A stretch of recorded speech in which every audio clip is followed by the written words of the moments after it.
What's up? Did I blow anybody's eardrums? How's everybody doing out there in shiny land? What's up, Gail? Gina? What's up, Max? I think that's right, Max. Today we're doing a seller Q&A. This is going to be a fun one. So I've got some top sellers with us today. We have Anna Beck, a crowd favorite, Mario Menduni, and Andrew Vo. Andrew Vo is crushing $47,000 days right now with over a 20% profit margin. Pretty incredible. Mario, as usual, has got kind of a basket of sellers scaling to the moon right now. They're here to answer your questions. This is going to be a really good one today. So if you've ever wanted to pick the brain of a top seller, you have your chance. Today's just going to be a seller Q&A. We're all going to talk. You're going to get to ask questions. They're going to answer questions. Marvin was going to join us, but Mario kind of last minute had something come up. He's okay. Nothing to worry about there, but he was unable to join us. We'll have him on again in the future. What's going on? Mimi, Phil. All right. Who's feeling tinglies? The tinglies are coming. Get ready. Get your tingly receptors out. All right, let's do this. I'm going to kind of blow through a lot of our announcements today. That way I can bring Mario, Anna, and Andrew on. They're kind of in the background right now. I can see all their little heads just staring at me here. It's a little awkward, but it works. Go ahead and start thinking of your questions now. I would ask that you not put them in the chat yet. If you put them in the chat now, we're going to lose it, right? So just get a little notepad up or something like that. Start thinking of what questions you want to ask.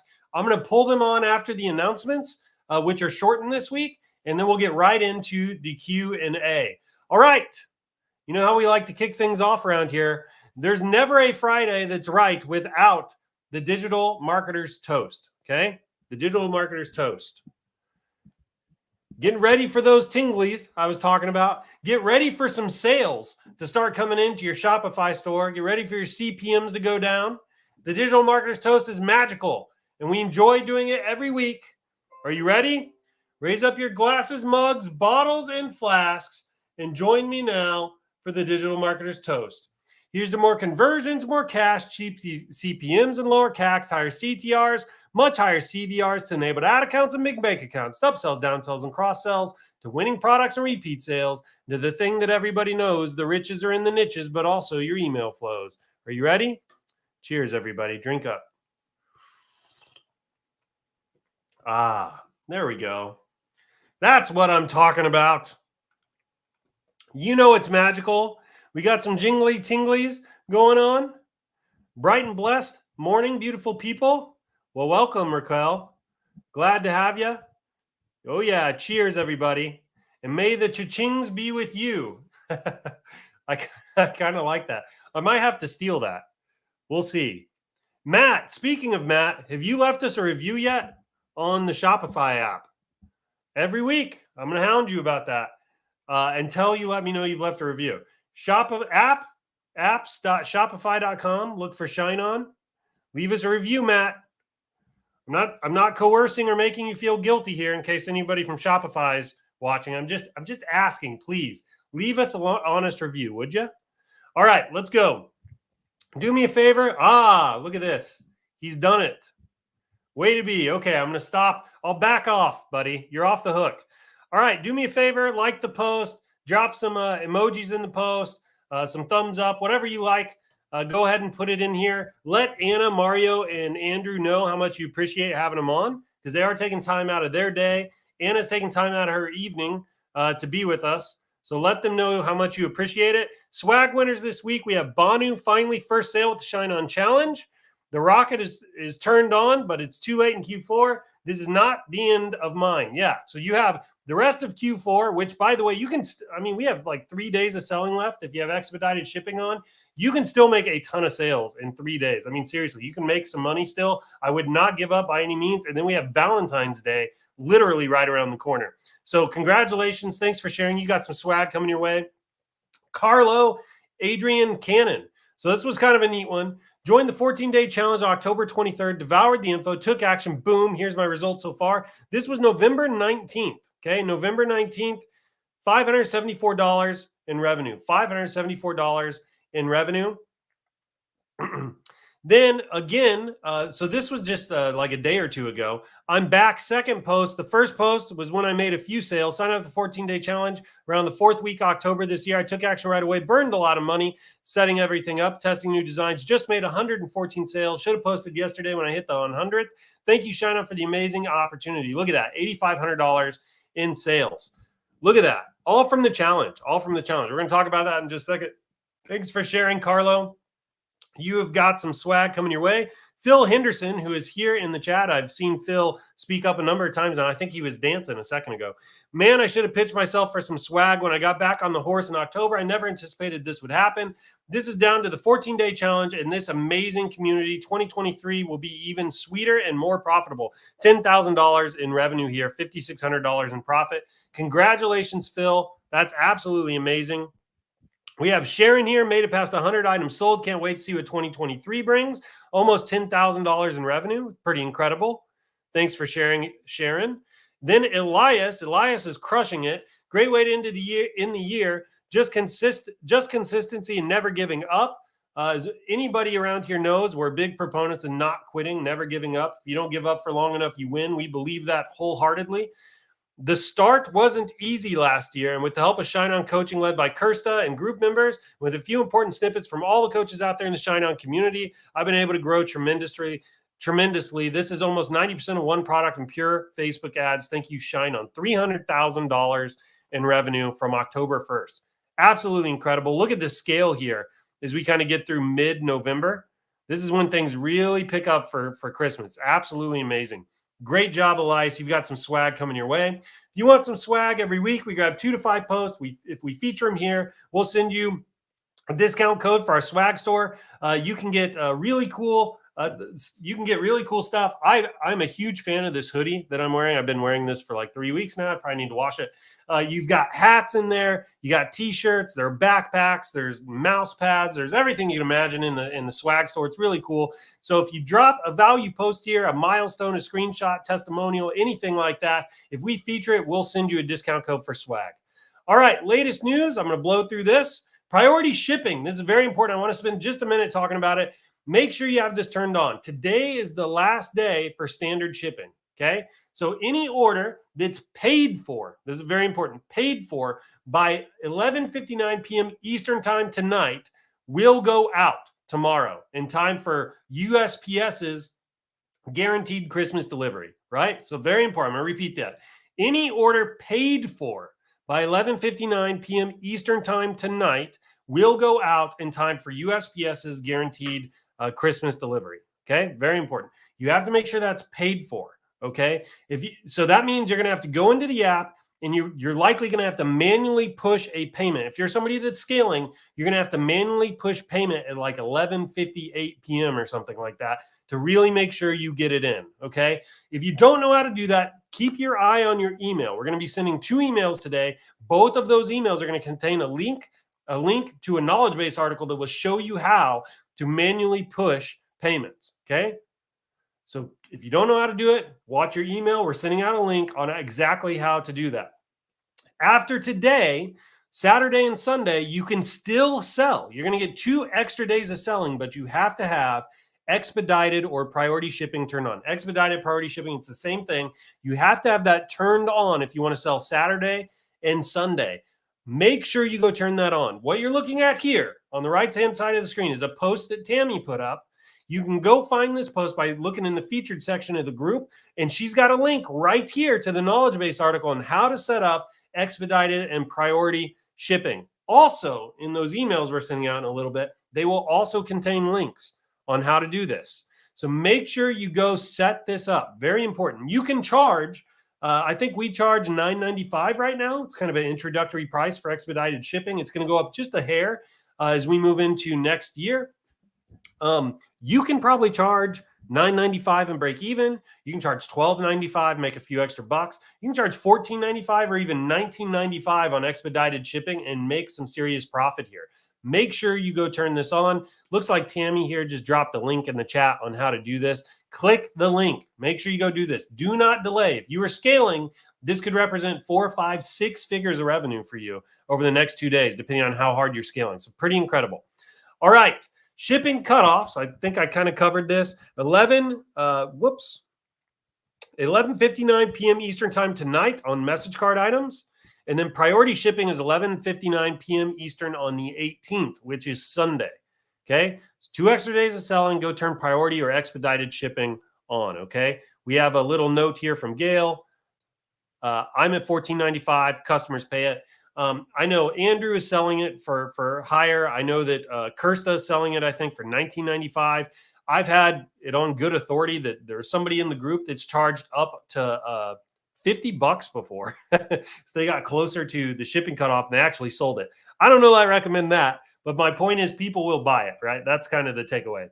All right, ShineOn contest. We're coming to a close here over the next few days. Marvin, I wish he could have made it. We'll have Marvin on in the future. He absolutely crushed it. He's kind of lapping everybody else in the contest.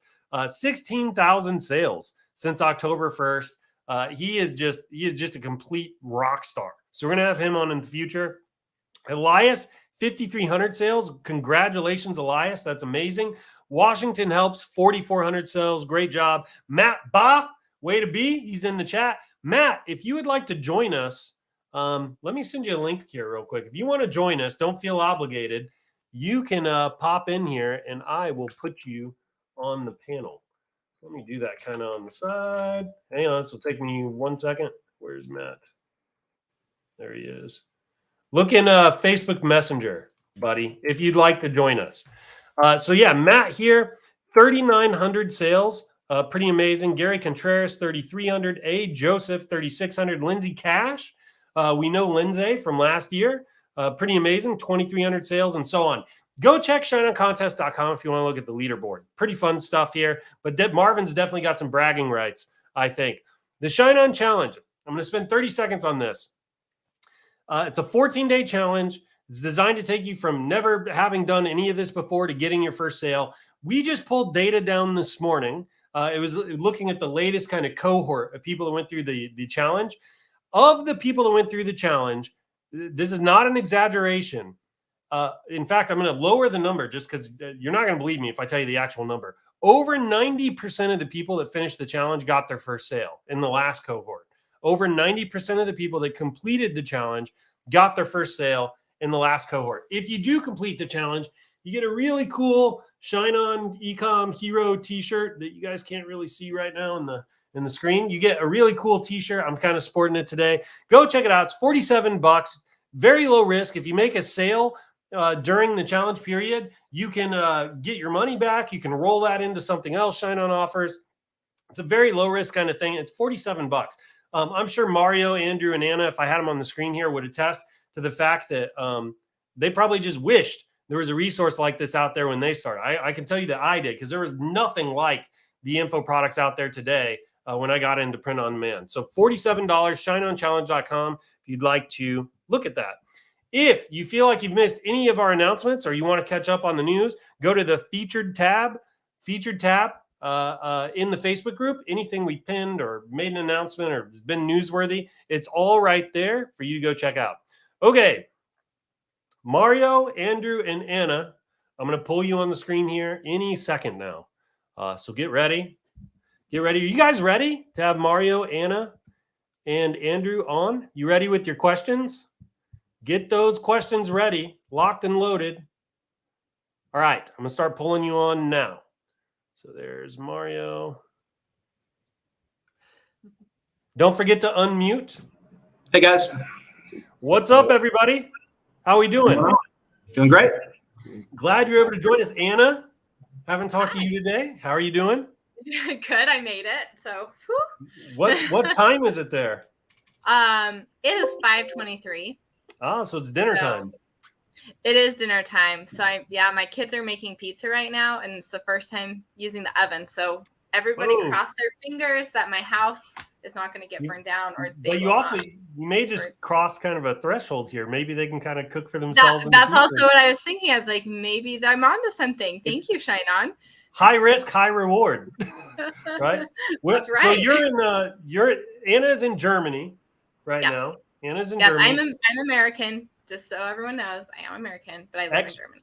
Expat in Germany. And then Mario, where are you at right now? You've been gallivanting all over the place. Yeah, Mexico City right now. Yeah. So Mario's in Mexico City right now. So you're in Central Time with me for once. So that's kind of cool. And then what's the weather like down there? Is it like 80 degrees and perfect? Oh yeah, it's like a cool breeze and sunny. I'd say more like 70 to 80. Yeah. I love Mexico City. It's one of my favorite places in the world, actually. Everybody here thinks it's cold because they're used to hot weather, but it's perfect, Oh man. That place is awesome. And then Andrew, where are you at, bud? I'm in Canada. I'm in PST time zone. Yeah, so Andrew's in Canada, so he had to get up kind of early to make this. He actually messaged me and said it was still dark outside, which after scaling as hard as he does is probably kind of tough. I am in Kansas City. We have the best barbecue in the world right here where I'm at, but we also have the worst weather. So, take it for what it is. Anyway, today we're doing a Q&A. I don't know if Matt's going to join us or not. I've not heard from Matt yet. If he does, I'll just pop him on the screen here. All of these people on the screen you're looking at represent multiple millions in sales, multiple millions. I bet we are at least at 10 figures, maybe getting into 11 figures with all combined sales from everybody you're looking at here. Easily. What's that? Easily. Yeah. Yeah. This represents a lot of ShineOn driven revenue. I'm not even including other revenue streams. So if you have questions about getting started, running ads, setting up your Etsy store, Anna's amazing at Etsy and Amazon, increasing your AOVs, anything like that, these three are a wealth of knowledge when it comes to that, a wealth of knowledge. So start dropping your questions in the chat now. I'm going to kind of go through the questions top to bottom as best as I can, kind of be the moderator here, but I'll just let these three share with you. While we wait for questions to pour in here real quick, it's kind of occurring to me, there might be a few people in the audience that don't know who you guys are. Why don't we do just a very, very quick kind of roundtable here, 1 or 2 sentences on who you are so folks can get acclimated to you. Mario, can you go first? Sure. I'm sorry. Am I answering questions in the chat here or just an intro? Yeah. Let's do a quick intro and then I'll start pitching questions. Okay. Got involved in drop shipping like 2015-ish. Made a bunch of money real quick in free plus shipping when that was a thing. Stuck with the drop shipping world for a while. Did a lot of coaching. Was the guy behind the guy in a lot of courses. Started coaching and agency out of that. Switched over to doing print on demand and ShineOn primarily as our main supplier probably about 2 years ago. Had a just absolute banger of a run with lots of 6 and 7 figure stores, and it's been a blast, man. I focus on Facebook ads and of course website conversion rates and AOVs, of course, but Facebook ads are what I've been geeking out on, just traveling the world, learning from various different mentors and implementing and split testing everything possible there. And ShineOn's super Facebook friendly, and we're having a great time with it. Yeah. That's awesome. And how long have you been doing this digital nomad thing? Pretty much like maybe like 6 months after COVID, when I just needed to get out of the house.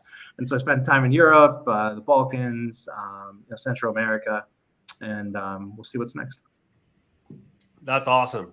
All right, Anna, over to you. Hey. Okay, so my name is Anna Beck, and I am a 6-figure Amazon and Etsy seller. I am also a stay-at-home mom, and so this is why I love the Etsy and Amazon platforms, because I can be at home with my kids and still have a business and travel the world, which is really fun. So yeah, I have been selling on those platforms for probably like 6 years now, 7 years. And then when I found ShineOn, my stores really took off. And then that's when I also started to do coaching, because I was getting so many questions about how to do this and how to sell on Etsy and print on demand. So that's kind of what I transitioned into more, because I really have enjoyed the conversation with people and helping people and seeing kind of their dreams come true as well. So one fun fact is that when last year, Mario and Andrew and I all hung out together in Florida at the ShineOn conference. Ah. So this is a little bit of a reunion, and I bet you didn't even know it, Michael. No, I did not know it. I did not know it. So Hopefully I can join everybody in the next one. Yeah, we had, Right? we had a couple spots, some bars in St. Pete. It was fun. Yeah. So That's anyways, awesome. Yeah, it is. Very good. So Anna also has a Facebook group. It's ShineOn Selling Strategies is her Facebook group. If anybody would like to go check that out. Lots of really good stuff there. A lot of the content, if you're doing Etsy or Amazon, that's a perfect place to be. Andrew here is crushing it. Go ahead, Andrew. Let everybody know who you are. Hello, everyone. My name is Andrew. I've been involved in internet marketing since 2016. Have built and sell multiple stores up to 7 figures and sell it back to the investors. And now I'm full-time ShineOn store owner, and also I just joined ShineOn to take care and grow the Vietnamese side of the ShineOn group. So excited to be here. Yeah, so Andrew, over $40,000 days right now, crushing it. He did Coffee with Michael with me a week ago, 3-digit AOVs on average across the board. His margin is 20-25%. He's absolutely crushing it there. And then he's also leading the Vietnamese community, like he just mentioned. So he's sharing tips and tricks and doing coaching over there. And since Andrew took over that community, the engagement has been just absolutely through the roof. So we're super happy to have Andrew on board here. All right, we do have some questions coming in. So I'm just going to kind of move down the list here. And maybe we'll take turns. I don't know quite how we'll do this yet. We'll find a rhythm. All right, first question. Is there such a thing as an oversaturation when it comes to choosing an audience? I'm going to give this one to Mario. Yes and no, right? Like I've made the most amount of money when people would consider something saturated, right? So if it's a gadget per se, like, in the dropshipping world, or if it's a ShineOn card with a particular phrase, it's going to have a bell curve of the early adopters, the easy run in the beginning, and then like the right side of the bell curve where you could consider it saturated. I've always made the most amount of money when it is considered saturated, because if it's got the momentum that you're pretty much retargeting other people that have seen this card and haven't bought yet. And by that time, if you got in on the left side of the bell curve a bit, you've got optimization within your ad account, and you've got your AOVs and your conversion rate. You got everything locked down. You got more creatives. And as long as you are willing to test more variations, more creatives, get some optimization in the algorithm, and have better stats than the people that are feeling like it's saturated, then you're going to make a ton of money. The fact that it's saturated means that people want to buy it, right? That could be the most like cliche quote, or in my previous dropshipping life, it could be the product that every course that don't sell this because it's saturated, and then I quit my job off that one, right? So saturated is a different opportunity. Now, if you're in a super niche market, like not within the message card space, let's say you got the direct family relationship to my wife, to my daughter, right? If you're in that space, saturation is great because there's just so many buyers that there's enough to go around, and you just have to get the most out of it. If you're like 1 degree of separation, like I said, daughter, bonus daughter, again, it's going to be a very big market. But if you're in like, my best friend's fireman's dog's roommate, then saturation might be a real thing. Yeah, totally agree with that. Andrew or Anna, do you have anything to add to that one? No, saturation is a good thing because that means people are buying. That's actually something. It's validation. It is. Yeah, you want to be where people are buying, and I think that kind of scares people because they go, "Oh wow, there's thousands of sellers selling," and it's like, wow, that actually could mean something really good. On Etsy and Amazon, the only thing that could be a little different from Facebook ads is that you have to differentiate yourself. So in saturation, it's good because it validates that there's hungry buyers, but you have to do something that is completely different. You can't even have a similar variation. You need to have something that is really unique, because when you're scrolling, think about when you're on Amazon or on Etsy, you're scrolling, you have lots of options to choose from. So if you're only putting out into the Etsy and Amazon marketplaces kind of the similar things, and you already have listings that have reviews and are really established, you're never going to find your breakthrough. So you do have to have something that is quite different to the marketplace. And that's something that I would say is different from Facebook, is you do have to have more of a variation to stick out. But saturation is always good because, yeah, that's where the hungry buyers are. Very good. So this next one is for Anna. Do I duplicate my winning Etsy products for Valentine's Day, or do I just update the listings and SEO tags? That's a really great question. And there's a few things that I would do to scale a winning product. So I don't know how far you've gotten into scaling, or if you like what your sales history is like. But if you have a winning product, I would definitely update the tags just to change for the holiday. You don't want to mess with your listing too much. That's the one thing that's really key with Etsy and with Amazon, but especially Etsy, is anytime you change something on your listing, it can take up to 30 days for Etsy to categorize that and get that into the algorithm. So if you change something and it's not a good change, it can cause a problem. So the only thing you really want to be swapping out are your Valentine's or your holiday tags.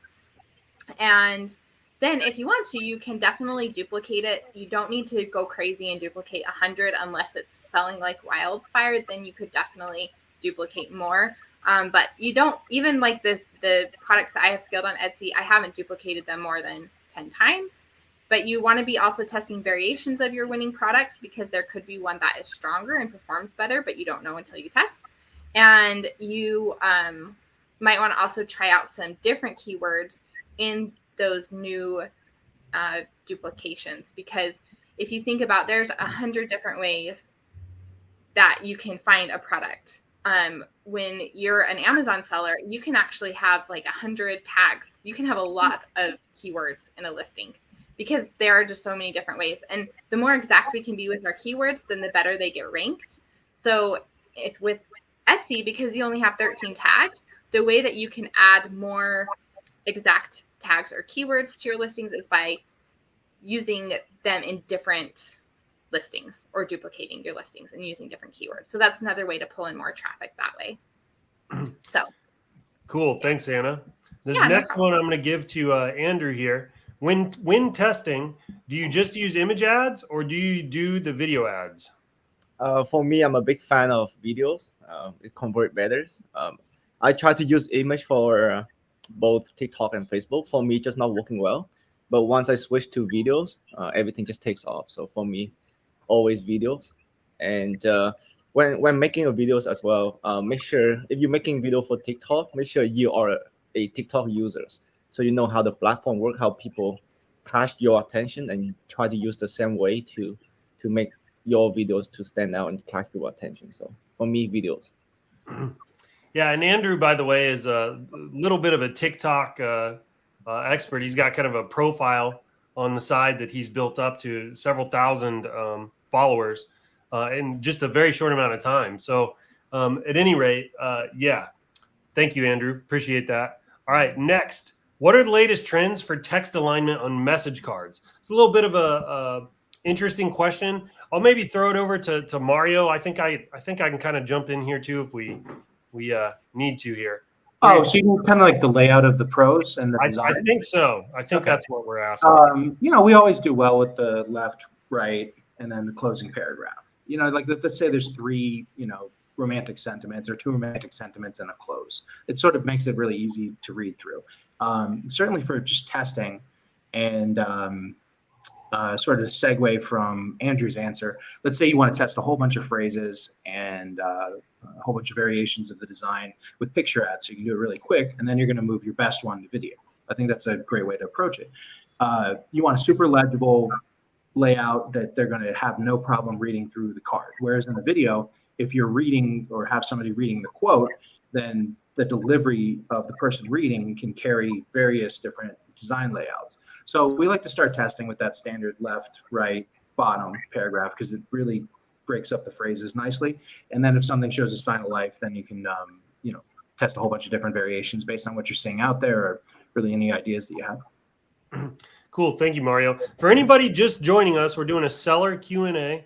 So Mario, Anna, and Andrew have joined us. They represent multiple millions of dollars in ShineOn revenue. So if you have any questions here related to Etsy, Amazon, Facebook, TikTok ads, product creation, increasing AOVs, anything like that, write it up, drop it in the chat. I'm kind of moving through here as quickly as I can here, and we're answering your questions as we go. All right, so here's another one from Jeff.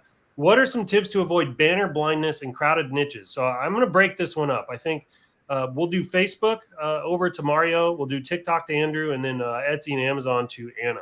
So Mario, you want to take a swing at this one? What are some ways to avoid banner blindness on Facebook? Well, there's two things happening, right? There's the human beings getting banner blind to something, and then there's like ad fatigue within your creatives especially when you're scaling, right? So the human being banner blindness thing, really just comes down to the click-through rate. So sometimes an overlay, that might be more catching. Sometimes just a little bit of primary text with some urgency for Q4, just to get somebody to read it. You just really want something that's going to carry itself in the beginning with minimal amount of work. That's the way that I approach it. And then once something shows itself to be an outlier, then you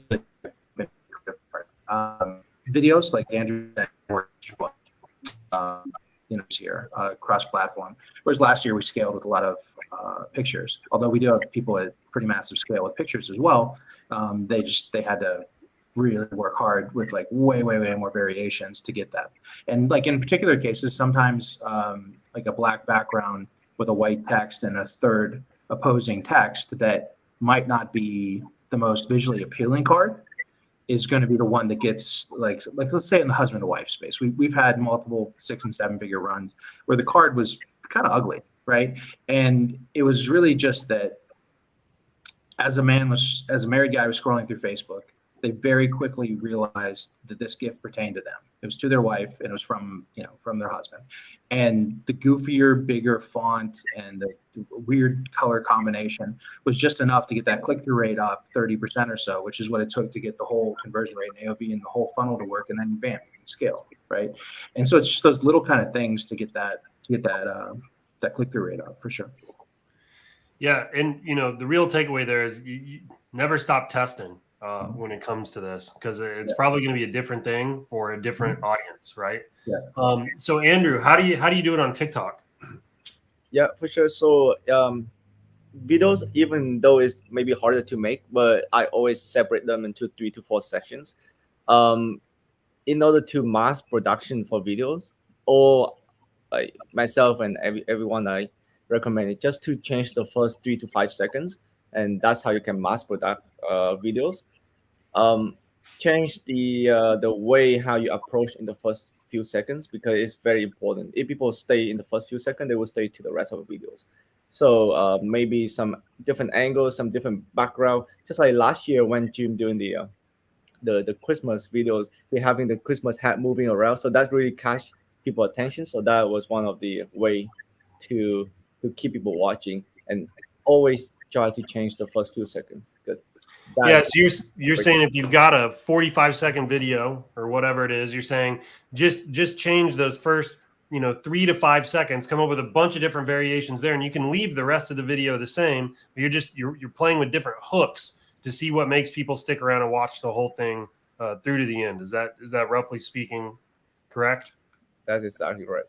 Okay, very good. And then Anna, in Etsy, Amazon, if you type in a keyword, you get presented a whole list of options. How do you stand out there in the search results? Yeah, that's a good question. So one thing is you could choose a different necklace from what other people are using. So just a different product could help catch people's eyes. Because if you have, let's say, 5 love knots that show up on the first page, then something like a alluring necklace might pop out next to the love knot. For Amazon and Etsy, also colors, maybe it's like the title of the color could pop, and that could catch somebody's eye. There's some little tricks like on Amazon. Well, I guess Amazon and Etsy, you can also run sales, like do a daily sale, and that creates some pop on your listing as well to catch the attention of the seller. On Amazon, they have a badge now that you can get called Small Business Badge.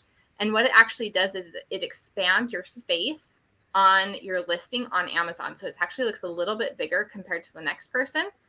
And it's like all these little things can really add up to catch the person's attention, which I love. On Etsy, because you can put whatever image you want as the main image, then I recommend putting a badge or a banner. So for example, I have some bestsellers right now. And so I actually have like a big badge that says bestseller or #1 seller, right? So that's something that can catch somebody's attention. Or if you want to put expedited shipping or fast shipping, something like that, anything that could like tell the customer something that's better than the competition, that's really good. And then the second thing that you can do is just be in spaces where there's just lower competition. Because if you're going to be into the like to my wife space on Etsy or Amazon, it's going to be pretty hard to compete on that. But if you niche down to something further, maybe it's something like in the wedding niche, or maybe it's like a celebration, like a baptism or something like that, right? That's pretty niche down. That's another way where you can stand out, where you're not going to have like all these little things set up and hoping that you're going to get seen, right? It's just you're going to be seen because there's not a lot of people in that space. Or those little things will be easier to just add up and get the attraction that you need. So hopefully that helps. Yeah, well, it sounds like, a big kind of takeaway I took from all three of your answers is you're really just looking for like tiny edges, like everywhere you can, So yeah, thank you for that. All right, next. Is it okay to launch Facebook campaigns at whatever times today, tomorrow, instead of always in the morning like usual? I think we'll give this one to Mario. Yeah, it just sort of depends, right? So it's nice to have a organized testing strategy where you launch them in the morning. Sure. When you're scaling, you will oftentimes vary your start time based on what you're seeing working.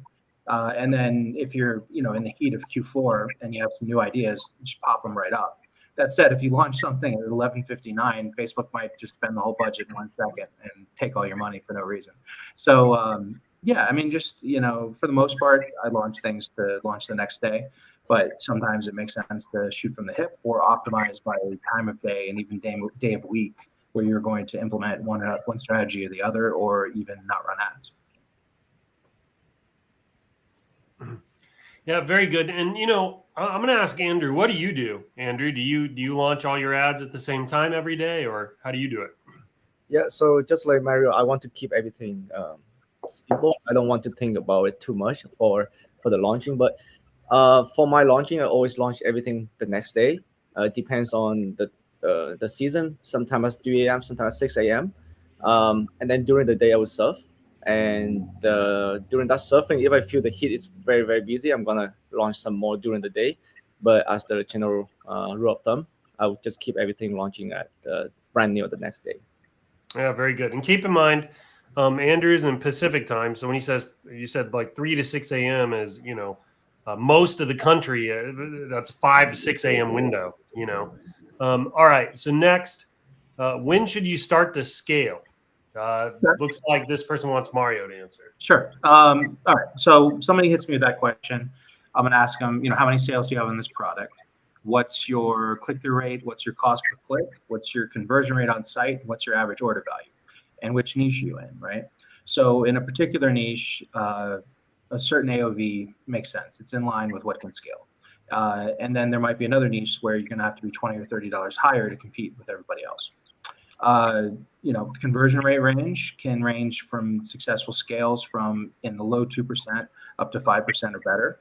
So it really depends on, the time of year and the niche that you're in and how good your other stats are, right? So the higher your click-through rate and the cheaper you're getting clicks to your site, obviously your conversion rate's not going to have to be at the top of that range.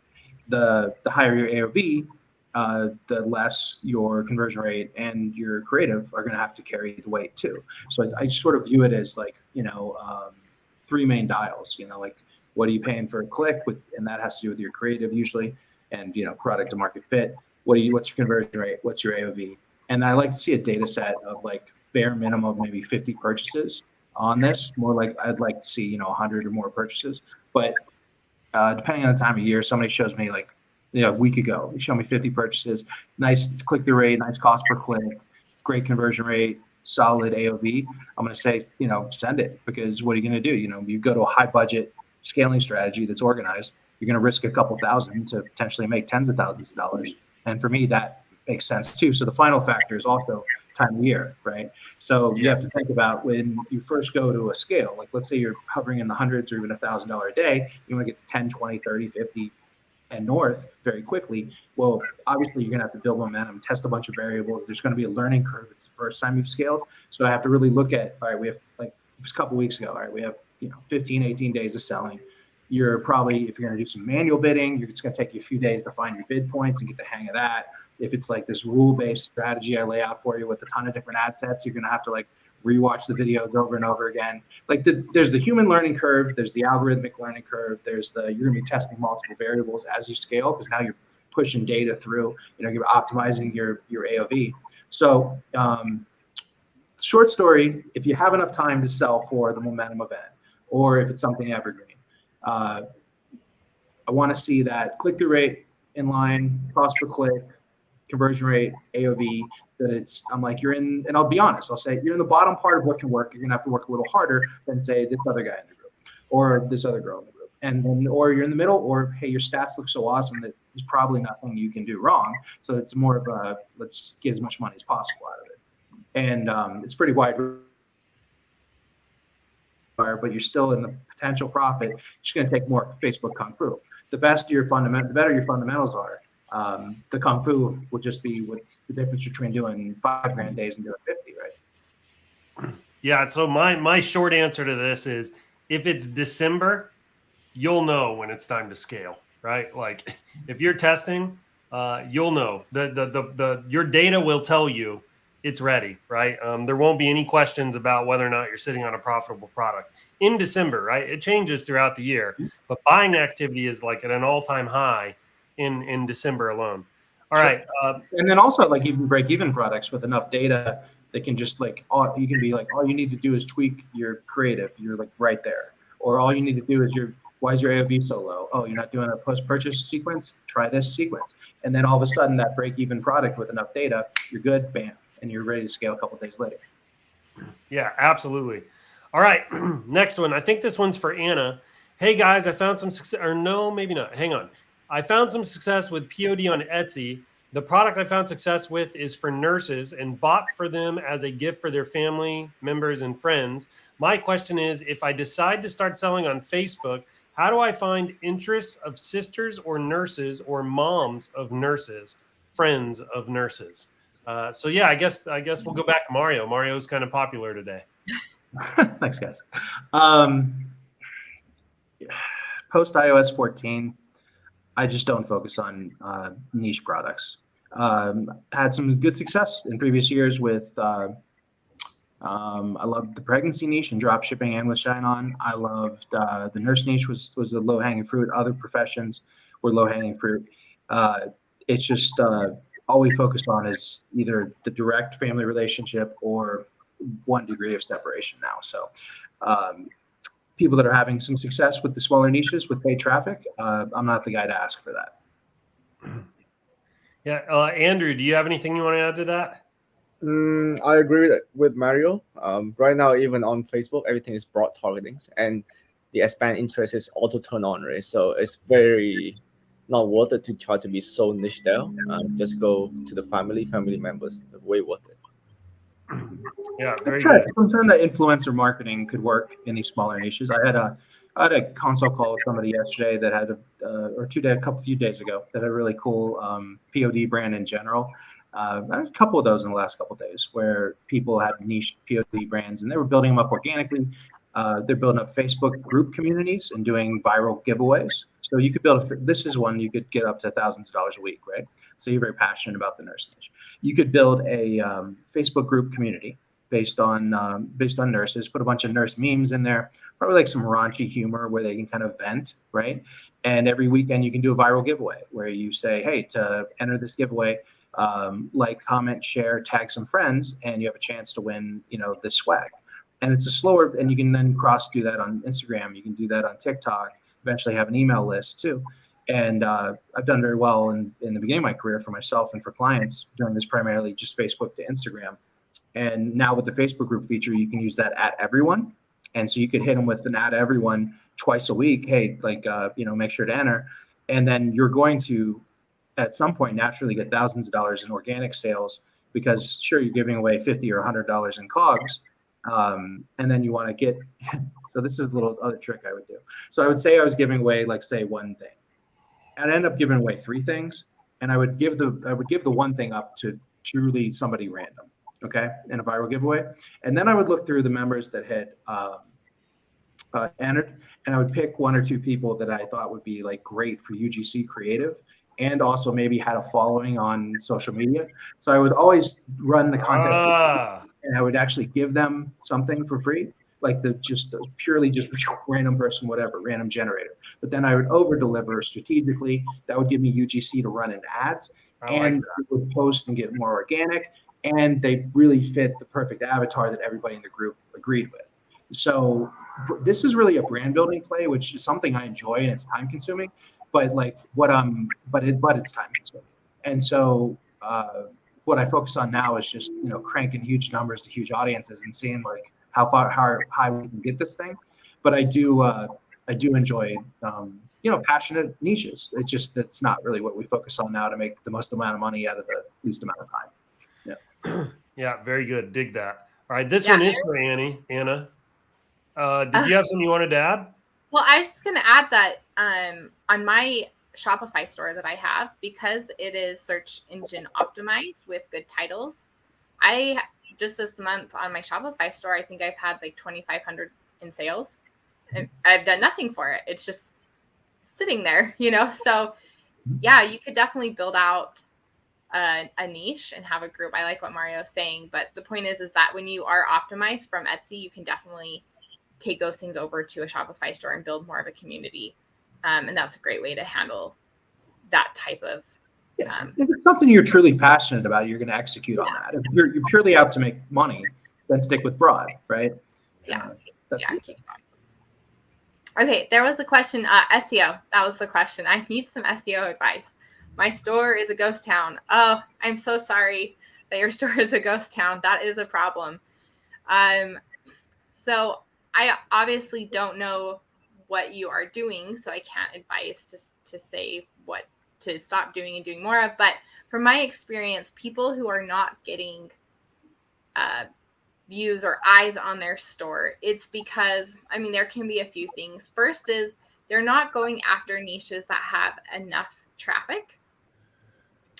So they're using keywords that really just, there's not enough going there. People aren't really buying. They're not really a passionate person or niche. And so you don't really go anywhere with that.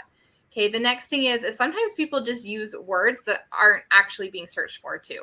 Like they might describe their product, like, like pretty necklace for mom. Okay. That's just not enough. That's not what people are typing in. You need to know exactly what people are searching for with their keyboard, and you need to match it. It's like dating. It's like you need to have the perfect love story, and everyone falls in love because you have that thing in common, right? It's like the perfect words together. The other thing too is you need to make sure your store and your listings are completely filled out. You need to have title. Your description is now categorized in the algorithm for Google. So at the top of your description, you need to have keywords in there.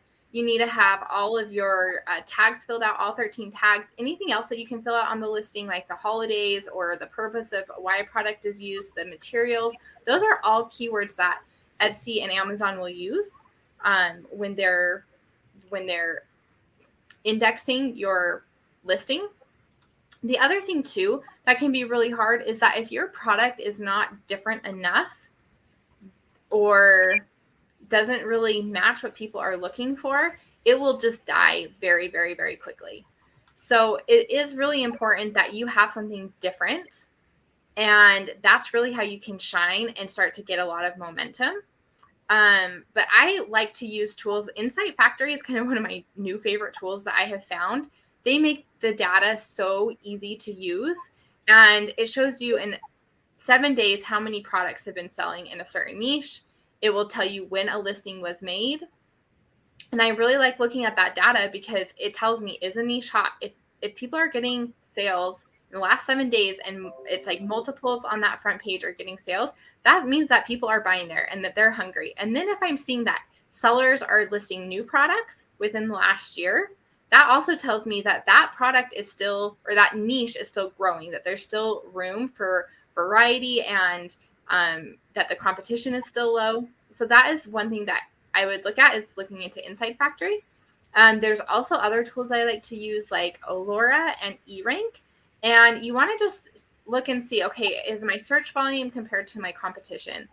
And, you know, the more competition you have, that essentially means that, like, that your listing gets diluted very quickly. So I like to look for a ratio to get as close as 1-to-1 of volume versus searches. Of course, it won't always be perfect like that, but it kind of gives you a perspective of how much easier it is for your listing to be seen when it's a 1-to-1 ratio. So that would be some of my advice. So make sure that you are in lower competition with search demand. Make sure your product is actually different from what is on the screen. Make sure your designs, your quotes are a little bit different, so it's something new to the market. And then make sure that you are actually using good keywords and do your research. I am telling my group members in my course, do your research. Research data. Data will make your experience online so much easier. I used to do the spaghetti at the wall kind of method and like cross my fingers. And ever since I've just really dove into numbers and looking to see where people are at, what's like a trending product and idea, like it's just made things so much easier for me. So do your research. Use the tool. Thanks, Anna. So, hey, I just took a moment to scroll through all the questions. We have a freaking ton of these. So let's try to, I want to get through as many of them as we can. So let's try to maybe go for like 20, 30-second answers as much as possible here for the rest of these. So we'll kind of, this whole thing will be a lightning round. And look who decided to join us. Matt, give me a thumbs up if you're ready for me to bring you on. Oh, okay. Here he comes. What's up, Matt? What's up? I don't want to crash the party. Matty B. How's it going? No, we're happy to have you. So we did a quick roundtable earlier, so everybody would kind of know who Mario, Andrew, and Anna are. So Matt, can you tell everybody who you are in 15 seconds and why they should listen to you? Yeah, sure. I don't know about listen to me, but I can tell you who I am. I'm Matt B. I've been doing online since 2010, e-commerce since 2015. Sold over $1 million in like at least 3 different product lines, and so this is my 3rd really. And yeah, I'm like the dinosaur that never quit. Like some guys made a bunch more than me and then died out or gave up on something else, and I just kind of kept going. So I'm like Forrest Gump, man. Whatever they tell me to do, I just do. Awesome. Yep, Maddie's at 20 grand plus days right now with ShineOn. Yeah, so 20 grand. And shout outs to Anna, actually. I had my first 2K Amazon day. Are you serious? I took her course, so. Heck yeah. Way to go. Awesome. So, and look at that. That's so cool. all the people on this call remain coachable, right? They're still taking on new knowledge. They're learning from each other. They're taking courses, coaching, all that stuff. It never ends. You've never made it in e-commerce. If you ever get to the point in e-commerce where you feel like you've made it, you are going to be humbled because the marketplace will change. Facebook will change. iOS 14 will come in like a freaking asteroid that destroys the whole planet. Like that kind of stuff happens all the time. You have to constantly be learning. All right. So Matt, you kind of missed this. We have a ton of questions to get through here. Let's try to keep the answers short, crisp, 20, 30 seconds. I just want to make sure we have time to get to as many people as we can here. So next up, Facebook user, thank you for the opportunity to talk to all of you. I have many questions.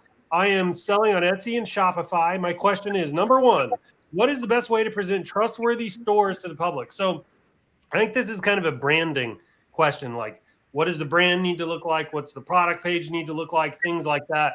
I think I'll send this one to Andrew because we haven't heard from Andrew in a little bit. Andrew, how do you make a kind of set up your product page in such a way that people will trust it enough to pull out their credit card and buy? I'm going to hide the question while Andrew answers, and then I'll pull it back up for the next part. Yeah, for sure. So on my product page, I always make sure I have phone number. Phone number? You don't really have to pick up the phone number, pick up the phone from the customer, but always have the phone number there ready. If you cannot pick it up, just have a voicemail saying that we are very busy right now, but we get back to you as soon as possible. Always have email, and I prefer always having the professional email instead of just something at hotmail.com. That is not professional. You want something at your domain.com. So phone number, email. Make sure your product page look clean. We over the drop shipping time that we make the product page look like just badges everywhere, flashy this, flashy that. That is, we go way over that. So everything is more clean and minimalism right now. So make sure it's clean, it's fast, and I remove all my just badges. It doesn't work anymore, at least for my store. Since I remove it, the conversion rate go up. When you say trust badges, what do you mean specifically? That's the Visa, MasterCard, PayPal, all of that stuff right under the add to cart button. I learned that from the mastermind this year from in Florida from Matt Stanford, and it does increase my conversion rate. Ah, very good. Yeah, very, very important takeaway for anybody that's new. When you first stand up your Shopify store, you'll be very tempted to want to put in like countdown timers and shipping this and little freaking siren things that are going around. And you're going to want to put in those apps that like so-and-so just bought from your neighborhood and so-and-so just bought from 3 cities down. And so you're going to want to like just fill your store with that stuff. And we're kind of past that. A lot of that stuff doesn't work anymore. It's kind of a distraction for people. I think a lot of people have been burned because they've been to stores, they had all that stuff and they bought something and, it was China dropship product, didn't show up in time, showed up broken, whatever. So slow your store down really bad too. It'll triple or quadruple. Now, some of that stuff works great, especially in Q4 for urgency, but you have to have the right apps or the hard code it so you're not killing your conversion rate with a slow store. Yeah, so to Mario's point, the page will also load slowly, which is a big deal. So anyways, that's kind of what Andrew's talking about there. Let's get to the next part of the question. So what should my Etsy Shopify store look like? I feel like after setting up my stores and uploading products, I feel like there's something missing. So I think we answered that actually. So I'm going to go on to the next thing. Do you have any advice for someone on day 2 of the challenge? So this just means they're new. They're brand new. I'm going to get this one over to Matty so we can hear from him. Matt, any advice for someone that's pretty new to this whole print-on-demand game, just getting on their feet? What would you say? Kind of to echo what was talked about in that last question as well, is focus on your products. So like a lot of times because I have clients now, obviously I coach with Mario, and so I'm able to see more stores and get inside of like more heads of what beginners are like going through. And one of the common things I see is like, if they're not getting sales, is my store broken? Is there something I can do to like revamp it? Like they're trying to make this like beautiful, pretty store that may or may not convert, when really you typically comes down to products. So if you can focus on products, doing the reps, getting good at writing quotes, seeing what's out there and finding a way to twist it to make it your own. Like for me, it's so beneficial to go out there and see what's selling, to not copy it, but to know what the trend is. And then finding a way to like ride that trend and twist it to your own purposes is where like the real money is and where like the blue oceans are. So I think the more you can just do the reps on the simple stuff and don't focus on making this insane store until you have a product that makes it worth it. That's kind of I completely agree with that, by the way. You're 100% spot on. 90% of this game is the product. And 90% of product is the phrase, right? All right. Thank you for that. Let's go to, here's one. I've missed the Q4 scaling. When should I start testing for Valentine's Day with Facebook ads? And how should I plan my next year? We'll do a quick to Mario and then Andrew for a follow-up. Well, in the love niche, you can test right now. If something is looking good, you can bring it back after Christmas. Like men buy for their wives all the time, right? So, they might buy something after Christmas, even in December. Q1 is nice because the auction is not very crowded. So you actually can have sort of mediocre stats and still pull some money out of that. And that'll naturally lead you right into Valentine's. So, and then Valentine's is a very short event where you can make some quick money really nicely. But I like to tell people just use Valentine's Day to get yourself in the game for the love niche and play the love niche for the long run, evergreen and Q4. Because yeah, sure, you'll have like a big week for Valentine's Day, but ultimately you want to have a great year and more. You have a follow-up to that, Andrew? I agree with Mario. I myself, I use Q4. I'm actively testing code for Valentine's right now with Q4 because I know people buying, and then I will bring that to my Valentine's. So my testing will be about January 15 because if I test too early for myself, I feel like people still having that Q4 moment. They haven't get over that feeling yet. So maybe January 15 is when I start testing for Valentine's. And I will use my Q4 winning code for Valentine's. Husband and wife are buying for their moms right now. Yeah, I think we talked over each other. Go ahead, Mario. Oh, I just wanted to put in Mother's Day too as well. If you want to have a good Mother's Day, test now for it because people are buying for their mom like last minute, like with urgency, right? So you could find your Mother's Day winner now, just put a pin in it, and then bring it back for Mother's Day. So I was just saying that the husband to wife niche has always been one of my favorites because if you crush it for Christmas, you literally just get to roll right into Valentine's Day and you get a second bite of the apple. And then like right after Mother's Day in June, you can start selling again because it's anniversary season. That's always been one of my favorites. But the downside to husband and wife niche is typically you're only going to get 1 unit per order. There are a few crazies out there, but mostly you just get 1 unit per order in that niche. All right. Next one's for me.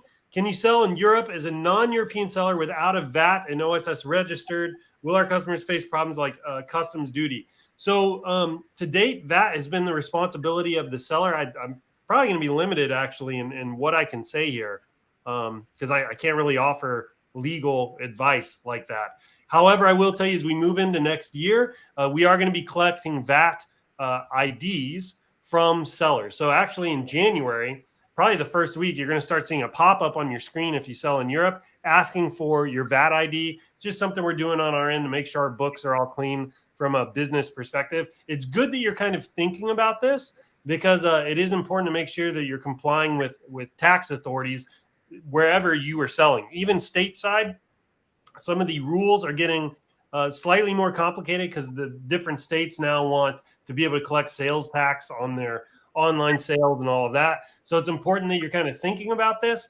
But just know that in next year, beginning probably the first week of January, you're going to start seeing that pop up, and that's what that's all about. Sorry, I can't give you a better answer than that. I just don't want to get us into trouble here by saying maybe providing the wrong guidance or something like that. All right. Do any of you guys do any of you have experience selling in the EU? So I think they're just asking here if we can talk a little bit about selling in the EU, how it's different from selling in the US. Who here has some experience with that? Are all of you primarily selling in the US or? Primary. Yeah. None of you are selling in the EU? Just a bit. Just a bit? I need to have... I know somebody they're just dominating EU right now. I need to have them on. I don't know if they want to give away their everything that they've done to get there, though. I know maybe not, yeah. but they can do tip of the iceberg kind of thing. Well, at any rate, let's just take a stab at it. So Mario and Andrew, I know you raised your hands. I didn't see Matt or Anna. Let's just real quickly. What are some kind of key differences that you've noticed?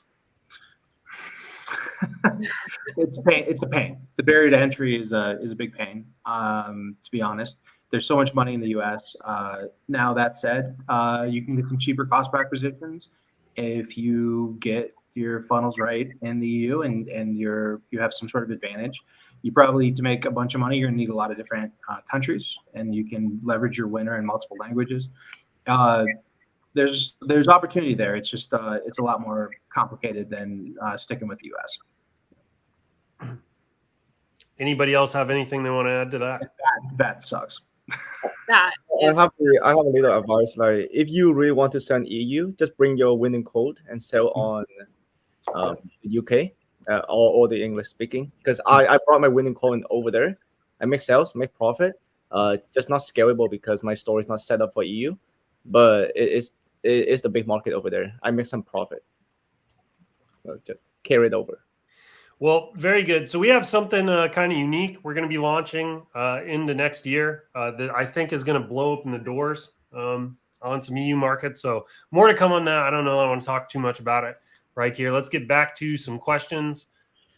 Here's kind of a quick one, I think, quick and easy one. When you run in Facebook ads, how do you make sure that the ads get impressions nationwide? I'm in Florida. I want people to see my ad in California. Mario, can you do this one in 10 seconds? Yes, just choose all the US and you're targeting. Yeah,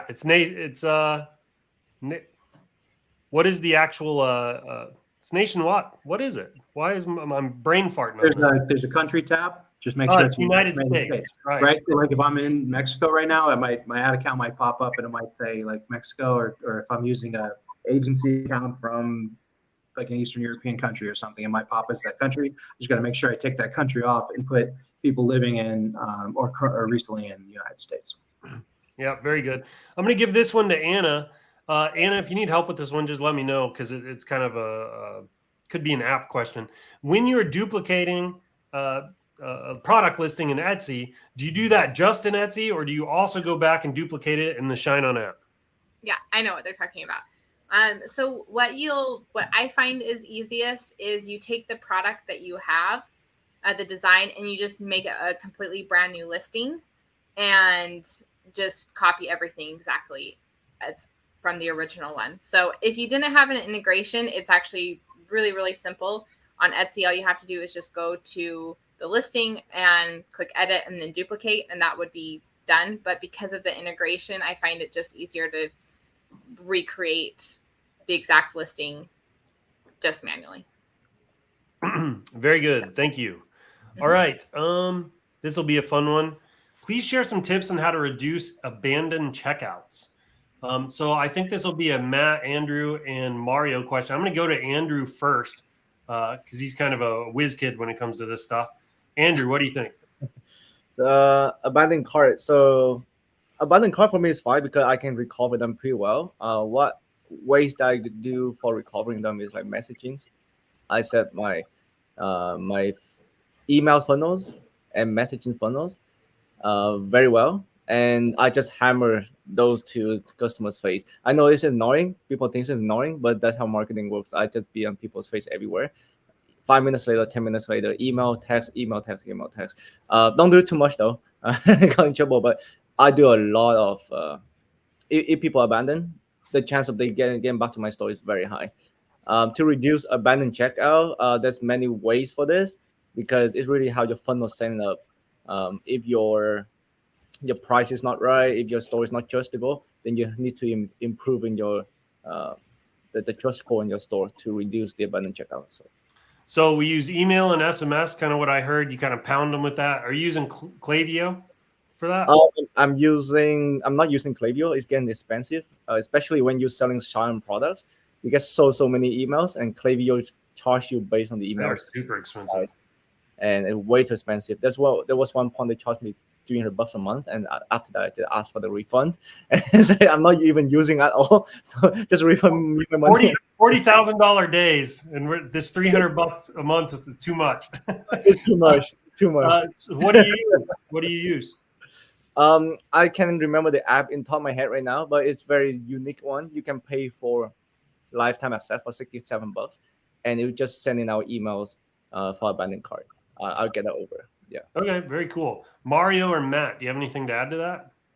Well, give this one over to Matt. Matt's got some really deep email funnels and stuff, getting his AOVs up and his recovery. Yeah, they're getting deeper now.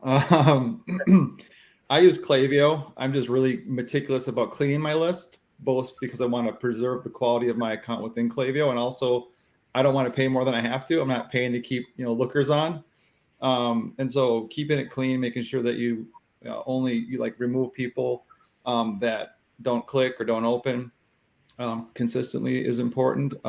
As far as One of the things about this question that always kind of makes me chuckle a bit is a lot of times it's people that have just started and they've run like a $3 ad and they get 4 add to carts and no sales. And they think Yeah. it's like some grandiose problem that they have on their site when really it's just you don't have enough traffic. So like number one, assuming you have enough traffic, then the other things apply, like making sure that you don't surprise the customer. If they expect free shipping, give them free shipping. Don't give them anything that's going to knock them off their path. I'm also kind of against anything that gets in their way in terms of making the purchase. So I don't do a lot of pre-purchase stuff. I just make them go right through and then post-purchase them. And then, believe it or not, if you use Klaviyo, they've upgraded their A/B testing quite a bit. They used to be kind of cumbersome to use. Now you can set up the A/B test. It'll run it graphically, show you which one has the open rate that's better, or like the like click-through rate that's better. And you used to have to manually go in there and choose, but you can actually automate it so that it'll know when there's enough data to make a decision based on performance. So it'll tell you when it's, yep, this one's the best one. And then you just go in and add another variation. So it's constantly using that ability, A/B testing it. You can easily get above 50, 60% open rates on your add to carts that, abandon checkout. And you can get a huge amount of recovery from that. I know because we do. And, regardless of whatever we spend on Klaviyo, we make it back 10 to 100 times more, just because we're always hitting them until they buy, kind of like the buy or die sequence. Do any of you do any retargeting anymore to try to catch some of these people? Yeah, I do. Talk about how you'd set up the retargeting real quick. So I do store retargeting. As you develop a brand, it's really good. One of my favorites, and I'll kind of spill the juice, is catalog retargeting, because Facebook optimizes other products that people have bought if they've seen certain products. So I will use catalog retargeting at times, or the slideshow stuff. But just what audience though are you running that to? So you can look at anybody who's viewed content or added to cart but not purchased is the best way to go. If you're scaling, I like to do basically just retarget that product as well. Oftentimes you can entice with a discount on there. And that's between that and abandoned cart emails, it's you can do pretty well just to get more people back in. So we are actually on our internal stores at ShineOn. We're actually paying a call center right now to call all of our abandoned carts. It's kind of an experiment to see how that works. So far, we need a little bit more data, but so far, it's kind of looked promising. It's hard to say just yet. I don't think we have enough data to be completely conclusive on it, but the call center we're working with is a pay by performance thing. So we're not paying per call. We're only paying when they actually close the sale. So anyways, once we have more data, if it works, we'll share that with everybody. Yeah, the other value in that is you can get insight as to why they did. So what they did or didn't do. Why did they abandon cart? If you see something popping up consistently, fix it, whatever it is, right? Yep. So I totally just listening to your customer is huge. Yeah. And by the way, you don't need an agency for that, folks. You can, if you're scaling, you can just start calling some folks at random just to find out. Okay. Does AI, this is going to be for Andrew, does AI voice from something like Murph AI hurt conversions if I can't find someone to help with the voiceover? So I think this is really related to TikTok. Andrew, do you have any thoughts on this one? Yeah, funny enough, I always using the TikTok AI voice. I never use any Murph or even Fiverr. Some people, they want to have a native English speaking voiceover, but just use the AI voice from TikTok. And that AI voice is, funny enough, that one will convert the best. It kind of makes sense because people are probably familiar with it. Yeah. Yeah. Okay. Go ahead, Mario. Use it. Use it. Use it in your split tests. You can make a lot of money from it. Very cool. All right. So look, we're at going on 12:30 Eastern, 11:30 Central, 9:30 Pacific. I'd like to try to move to wrap this up in maybe next 10 or 15 minutes here. So I'm going to get a little bit more selective with the questions after this one. I'm going to start jumping around a little bit. So this one's from Gail. How do we come down off of the Facebook ads after Christmas? Do you just turn off the majority? Do you scale it back 20% a day? What do you do? So again, this is kind of a Mario, Andrew, Matt question. Who wants to take a stab at it? It really depends on the person. Like, it's a quality of life question. Like, if you made your Q4 money, do you want to just chill out and then have a bunch of extra customer service for that last little bit? Or do you want to keep sending it, right, and just deal with the customer service? So, yeah, it's a person by person. It's a human question more than really it is a strategy question, in my opinion. But I'd love to hear other people's take on it. Matt or Andrew? For me, I keep it very simple. As long as I make profit, I keep going, because Yeah. I know the purchase power going to be way down. But as long as I'm making profit, and as long as I let the customer know that it won't be delivered by Christmas, and they decide to do it, if the ROAS is still positive, I keep doing that.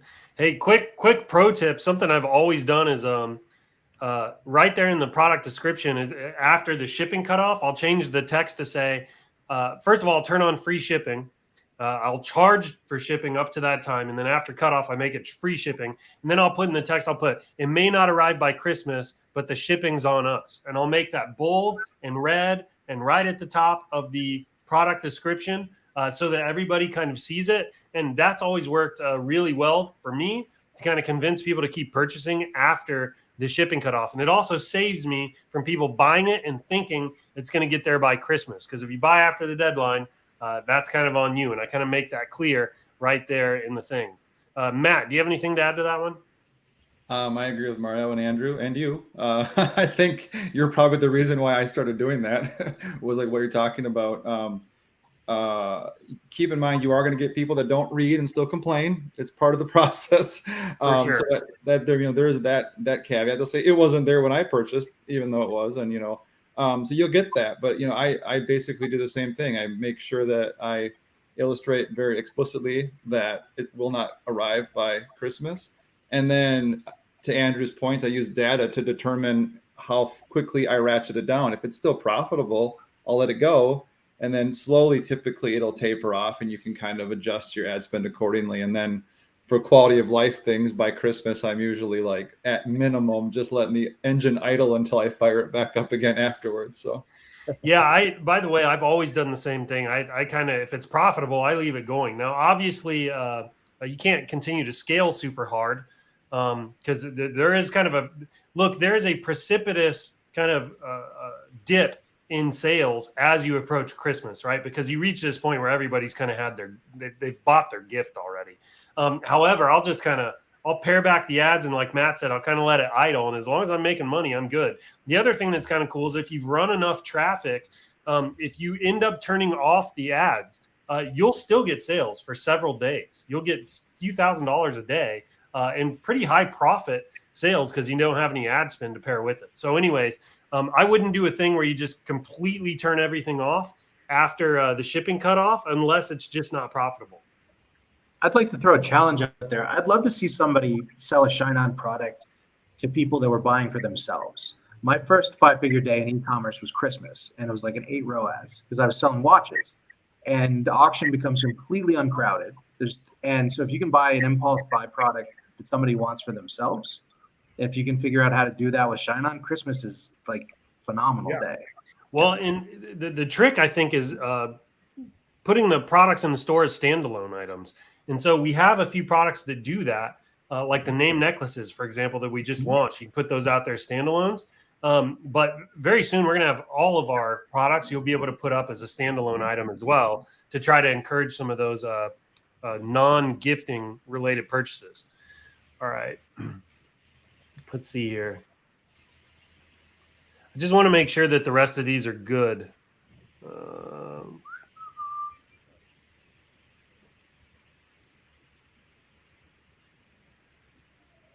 Yeah, sorry. I should have been looking for questions while we were answering this one, huh? My bad. Right. Yeah, I'm the buying for yourself. Maybe something motivational about how next year is going to be my year or something like that. It could be a message card to yourself. It could be the name necklace, like if you can figure out a way that people are going to buy virally for themselves, they're sitting around on their phones, especially a younger demographic. They've just gotten money from their parents. If If you can figure out something kind of impulse buy price that people buy for themselves, you have big days for Christmas right through February, and probably not be in as crowded of space. That's how I quit my job. Was Christmas Day through February, and because I had a mediocre Q4, and I woke up Christmas Day to just tremendous sales at a really high ROAS because people were buying for themselves and the auction wasn't crowded. It was getting like $2 cost per purchase. Oh yeah, everything goes on a discount too after Christmas because all the big brands have pared all their ad spend back for sure. This one's for Anna.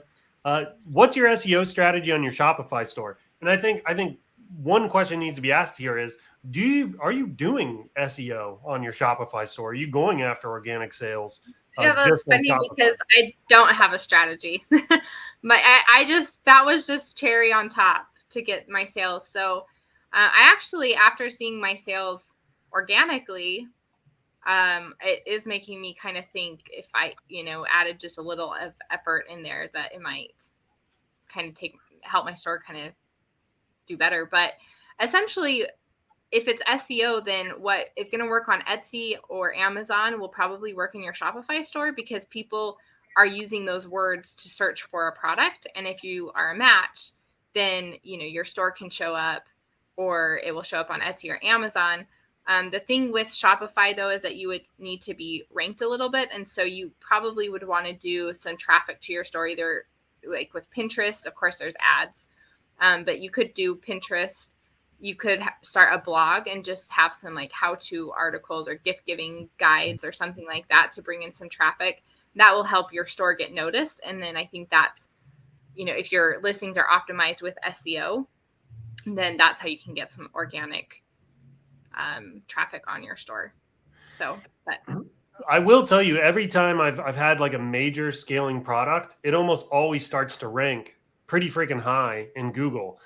So if you're running traffic, if you're scaling, it is kind of smart to go through there and try to like load your product descriptions and even your title with some relevant keywords because Google will start to actually just rank it and you'll get some sales. It won't be a major like channel necessarily, but it's still, it's extra money in your pocket. You may as well put it in there.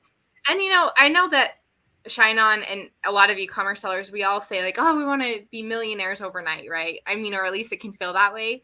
But some people don't want that. Some people only want to make an extra $100 or an extra $1,000. And so you can do some of these strategies just at such a smaller scale and meet your goals. And that's, to me, really exciting. And that's one thing that I love about coaching is that we can meet your goals pretty quickly if you're on that smaller end. Like my Shopify store is all organic. That might only be your goals, and you could do that. You can set up a $30 a month Shopify store and load up some products and then make those few extra $100 a month, and that's great. You met your goal. Fantastic.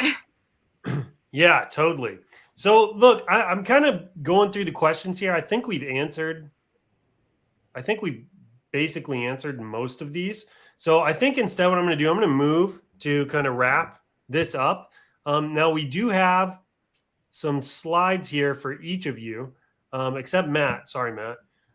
So I'm just going to kind of let you close us out here. If you could, we have one from Andrew, Mario, and then Anna. I'm not sure it's in that particular order, but you have a second to kind of tell people where they can find out about you, how they can reach out to you, all that kind of stuff. So we'll roll through that, and then I think we'll move to wrap up.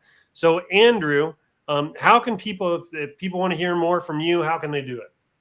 Yeah, for sure. So right now for the Vietnamese people, I have a weekly live stream in the Vietnamese group. So make sure you join the Vietnamese group and catch the live stream because I'm very confident that the live streams are very, very, very good information. I wish I had those info when I first start. So make sure if you're Vietnamese, if you know Vietnamese, join the group. And if you're not, don't worry. I have things for you to visit andyvo.co. I have all my links to all my social. And also so many people asking me on my recent post when I posted on the ShineOn group that do I have a Facebook group or any other channels? Yes. So visit andyvo.co. I have listed everything there for you. So looking forward to connect and to share lots of knowledge and nuggets with you. Thank you.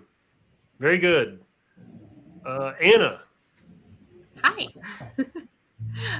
Okay, I have a free Facebook group called ShineOn Selling Strategies. I think the link is in the chat. So that's just where you can join kind of a sub community of ShineOn. And, I do talk about print on demand strategies in general. So I do talk about ShineOn and other products that can be really helpful to grow your Etsy store. And then I have a course as well, and you can access that at www.shineonstars.com. And if you use the code ShineOn, I'll give you 50% off. Which is super awesome. And our group has done so great this Q4. I feel like we had so many successes. So it's a really fun community and really motivating. So come join us wherever you're at. Come join me somewhere, and I would love to help you. Yeah, very good. Thanks, Anna. And then Mario. Hey guys. So we have a few programs. We've got a free group that if my sister or Caleb are in the chat, they could pop up there. That's got 3 or 4 free mini courses, a couple thousand people in that. We have a coaching program. It's getting phenomenal results. A great group of everybody that's done, just starting out to people that have done, $5 million with me at this point. Matt's a coach in there as well. We have a ShineOn scaling offer. If you've got a winner and you want to profit with me for a short period of time and scale and do a profit share, we do that as well. And in beta, Matt's got a agency model with a wait list on it right now, where he's taking on the number of clients that he can effectively do ads really from A to Z, specifically with ShineOn. And Matt's got, millions and millions in sales and all sorts of POD, including ShineOn now. So we've got the free stuff, we've got a paid coaching mastermind, and we have some done for you stuff as well. If you get a hold of me, just get me on Facebook. You can also get Matt on Facebook. And Gina, look, my sister there, you can also reach out to her. She put a couple links. Gina, you can put the paid group in there as well. So if you try to join the paid group, likely you're just saying, hey, I'm interested in jumping on a call about the mastermind, and then we'll just book something for you too. But Yeah, we're easy to find, no matter what you're looking for. Thanks, Mario. And so, Mario, it sounds like he just kind of covered a little bit for you, but if you have anything you want to spin off the top of your head, go for it. Not really. I'm just happy to be here. So that's basically it. If people want to connect with you, Facebook Messenger, they can join Mario's kind of group there. I know you hang out in there and you're helping people out. Anything else? Nope. I'm pretty much accessible through there, and obviously pretty active in the group as well. So very good. Say hi. All right, let's make sure we let Mario, Andrew, Matt, and Anna know how much we appreciate having them on today. They did take time out of their day. This is probably one of the bigger scaling days of the year, actually. They've taken time out of their day to come here, answer our questions a little bit. We don't do too many of these kind of big top seller Q&As. If you liked it, please let us know in the comments, because I'll do these again in the future. It's kind of fun. It keeps me out of the hot seat, it's kind of nice to have a little bit of a break every now and then. Look at this. Thank you, everybody. Thank you. I'm looking for, here we go. Thank you. We had a bunch more earlier in the chat. Yes. Thank you. Thank you all for your time. Holy cow, I'm losing track here. Love this. Love meeting you all. It's awesome. Thanks, guys. Dream team right here. Love it. Thank you. Yes. Thank you. Very good. All right. Thank you, everybody, for the love and support. Appreciate you. Mario, Andrew, Matt, Anna, thank you for coming on today. Enjoyed having you. We'll have to do another one of these, maybe for a Valentine's Day prep. What do you think? Yeah, For always. Sure. All right. Very good. Well, until next time, everybody. See you next Happy time. selling. Ciao. See you later. See you. Bye.